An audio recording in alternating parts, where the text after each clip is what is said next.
Good morning. Happy hump day. It's Wednesday. Innovation.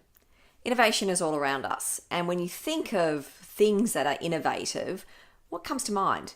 Perhaps it's the iPhone, or if you go back many, many years, even the toaster, which today is an everyday device, was at one stage considered a huge innovation. So innovation, it's all around us. It comes in many different shapes and sizes. It can be about not just products, but about processes, ideas, methods. It can be simple or it can be complex, and it can also come from unlikely sources. But it's really easy to see innovation as something that is just done by people who you might see as creative, when in fact we've all got the ability to be innovative. It just depends on to what degree. So when I think of innovation, I like to think of innovation on a spectrum.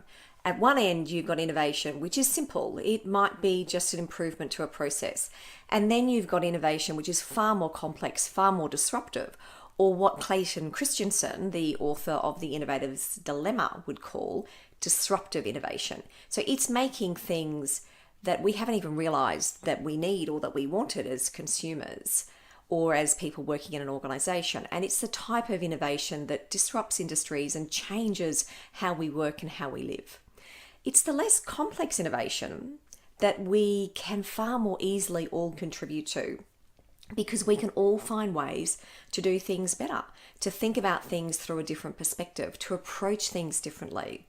But it's really easily to sit back and go, I'm not creative, I'm not innovative, and therefore to leave that to someone else to think about or to come up with the new ideas.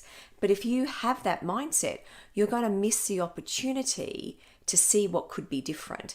And if you don't take the time to ponder on what could be, you're going to be stuck thinking about what is.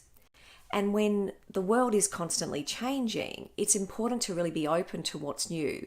And that's meaning you being comfortable with searching out new ideas, new processes, new practices. And that doesn't mean you need to start from scratch. It can mean that sometimes you're just tweaking around the edges, or you're making a process change that is a slight change to something that you're doing. The possibilities, when you think about it, are vast.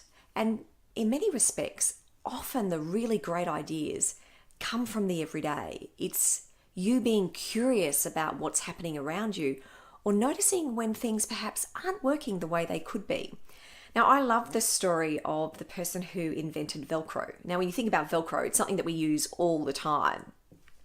And basically, it was back in the 1940s, a Swiss engineer by the name of George de Mestral, and he was just going about a day-to-day activity. He was going for his daily walk with his dog, and what he noticed was that he had burrs that were stuck to his socks, but also burrs that were stuck to his dog's fur.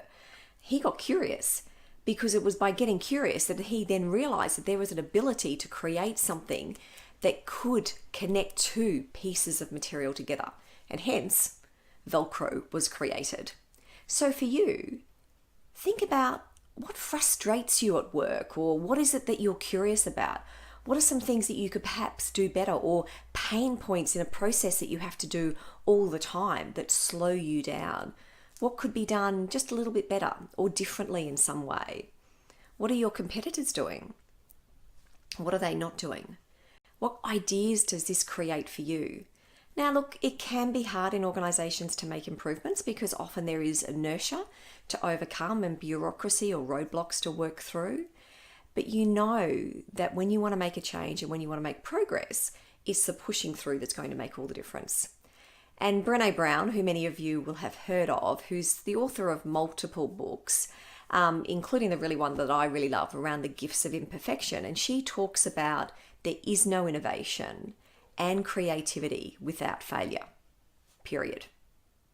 So when you think about that, being innovative is just trying something different, tweaking around the edges and having a go, which makes it sound so much more accessible for all of us. So what are you going to get curious and get innovative about?